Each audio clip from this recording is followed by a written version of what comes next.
नमस्कार साथियों, आप सभी का एक बार फिर से इस चैनल में स्वागत है। तो आज के इस वीडियो में हम बात करेंगे राजस्थान की 5 बड़ी योजनाओं के बारे में। और ये 5 बड़ी योजनाएं हैं किसानों, महिलाओं और बेरोजगारों से जुड़ी हुई। तो अब सभी को इन योजनाओं का लाभ मिलेगा यदि आपके पास में दस्तावेज है तो आइए जानते हैं संपूर्ण जानकारी इस वीडियो के बारे में, इन योजनाओं के बारे में। मुख्यमंत्री विश्वकर्मा पेंशन योजना श्रमिकों, स्ट्रीट वेंडरों व लोक कलाकारों के उत्थान के लिए योजना चलाई गई है। इसमें श्रमिकों, स्ट्रीट वेंडरों को वृद्धावस्था में संबल प्रदान किया जाएगा। योजना में 60 से लेकर के 100 रुपये मासिक प्रीमियम देने पर 60 वर्ष की आयु पूर्ण करने के उपरांत 2,000 रुपये प्रति माह पेंशन प्राप्त होगी। शेष लगभग 400 रुपये प्रति माह प्रति व्यक्ति का प्रीमियम राज्य सरकार के द्वारा वहन किया जाएगा। सामाजिक सुरक्षा पेंशन राशि में बढ़ोतरी। देखिए, सामाजिक सुरक्षा पेंशन योजनाओं के तहत वृद्धावस्था पेंशन, विधवा पेंशन, एकल नारी पेंशन, विशेष योग्यजन पेंशन, लघु एवं सीमांत वृद्धजन कृषक पेंशन अब मिलेंगे 1150 रुपये प्रति माह। पहले आपको प्रदान किए जा रहे थे 1,000 रुपये प्रति माह, जिसमें 150 रुपये की बढ़ोतरी की गई है और वर्तमान में आपको 1150 रुपये प्रदान किए जा रहे हैं। इस योजना के तहत लगभग 73 लाख परिवारों को लाभान्वित किया जा चुका है। डबल इंजन सरकार में देखिए, पीएम किसान सम्मान निधि राशि बढ़ाकर के 6,000 से बढ़ाकर 8,000 रुपये की गई है और आने वाले समय में इसको 12,000 किया जाएगा। गेहूं के न्यूनतम समर्थन मूल्य 2,275 रुपये पर 125 रुपये अतिरिक्त बोनस प्रदान किया जा रहा है। 33 लाख किसानों को निःशुल्क बीज भी दिया जा रहा है। 50,000 से ज़्यादा किसानों को सोलर पंप स्वीकृति दी जा चुकी है। श्रमिकों के लिए देखिए, 18 से 45 वर्ष आयु के श्रमिकों के लिए मुख्यमंत्री विश्वकर्मा पेंशन योजना लागू करने की घोषणा की गई है। इस योजना में 60 रुपये से लेकर के 100 रुपये तक आपको मासिक प्रीमियम देना होगा और 60 वर्ष की आयु पूर्ण होने के बाद में 2,000 रुपये प्रति माह आपको पेंशन दी जाएगी। यह पेंशन मुख्यमंत्री वृद्धजन सम्मान पेंशन योजना के अतिरिक्त आपको प्रदान की जाएगी। लखपति दीदी योजना की शुरुआत की गई है। इस योजना में महिलाओं में कौशल विकास कर उनकी सालाना आमदनी को 1 लाख रुपए तक बढ़ाने का प्रावधान किया गया है इस योजना में। और इस योजना के अंतर्गत प्रदेश की 11,24,000 महिलाओं को अगले 3 वर्ष तक, यानी कि 3 वर्ष में चरणबद्ध रूप से लखपति दीदी बनाने का लक्ष्य रखा गया है। 2.80 लाख से भी अधिक महिलाएं इस योजना में, इस श्रेणी में आई है, जो लखपति योजना के माध्यम से उनको लाभ दिया जाएगा। इसके बाद में देखिए, प्रधानमंत्री मातृ वंदन योजना। तो इस योजना में क्या है, जो गर्भवती महिलाएं हैं उन महिलाओं को प्रथम बच्चे के लिए 2 किस्तों में दी जाने वाली राशि पहले 5,000 रुपये थी, तो उस 5,000 रुपये को बढ़ा करके 6,500 रुपये यहाँ पर की जाने की घोषणा की गई है। तो ये भी एक अच्छी योजना है। इसके बाद में हम बात करने वाले हैं वरिष्ठ जनों के लिए। देखिए, वरिष्ठ जनों को यात्रा की सुविधा प्रदान की गई है। तो इसके लिए 60 वर्ष से 80 वर्ष तक के जो वरिष्ठ नागरिक हैं उन नागरिकों को राज्य की सीमा में रोडवेज बसों के किराए में वर्तमान 30% की छूट दी गई है। तो इस 30% छूट को बढ़ा करके 50% उनको किया गया है, यानी कि जो 60 वर्ष से लेकर के 80 वर्ष तक के वरिष्ठ नागरिक हैं उनका रोडवेज बसों में 50%, यानी कि उनका आधा किराया ही लगने वाला है।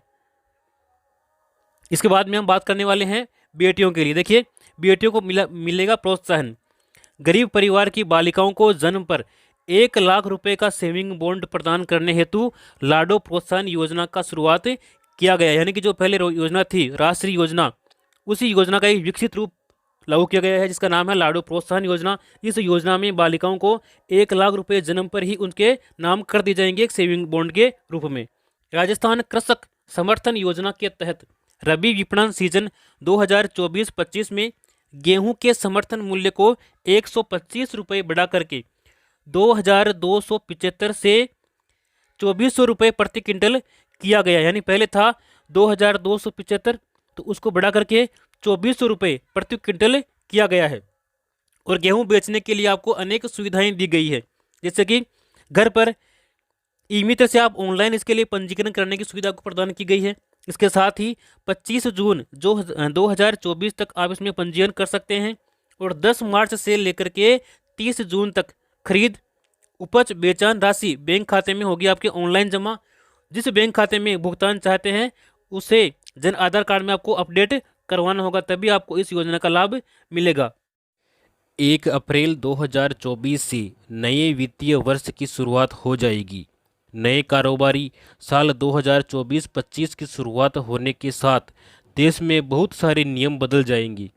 आपको 1 अप्रैल से होने जा रहे इन बदलावों के बारे में जान लेना बेहद ज़रूरी है। यहाँ हम आपको बताएंगे कि अप्रैल 2024 से कौन कौन सी नियमों में बदलाव होने जा रहा है।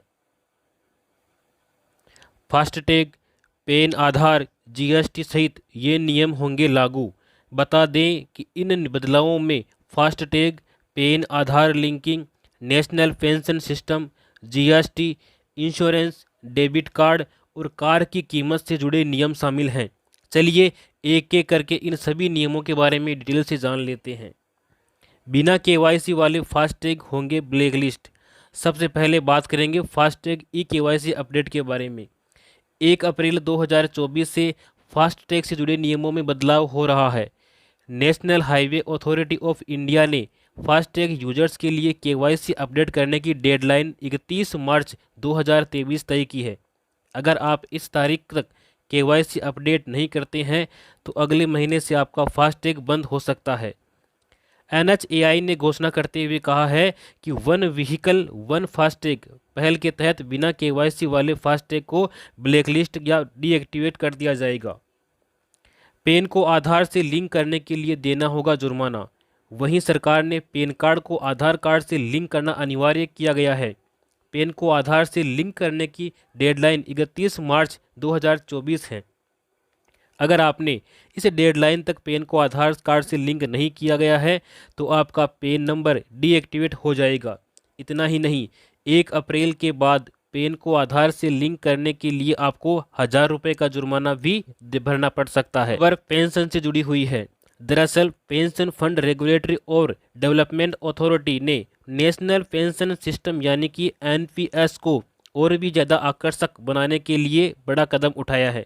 इसके तहत पीएफआरडीए ने सेंट्रल रिकॉर्डिंग एजेंसी तक एक्स टैक्स के लिए 2 फैक्टर ऑथेंटिकेशन का प्रोसेस शुरू करने जा रहा है। यह प्रोसेस 1 अप्रैल 2024 से शुरू होगा। इसका मतलब है कि एनपीएस से जुड़ने वाले नए मेंबर और पुराने मेंबर को 1 अप्रैल से 2 फैक्टर ऑथेंटिकेशन प्रोसेस से गुजरना होगा। एसबीआई कस्टमर के लिए डेबिट कार्ड के नए नियम। आखिरी खबर स्टेट बैंक ऑफ इंडिया के कस्टमर से जुड़ी है। एसबीआई की ऑफिशियल वेबसाइट पर दी गई जानकारी के अनुसार बैंक ने कुछ डेबिट कार्ड से जुड़े एनुअल मेंटेनेंस फीस में 75 रुपये की बढ़ोतरी की है। यह बदलाव 1 अप्रैल 2024 से लागू किया जाएगा।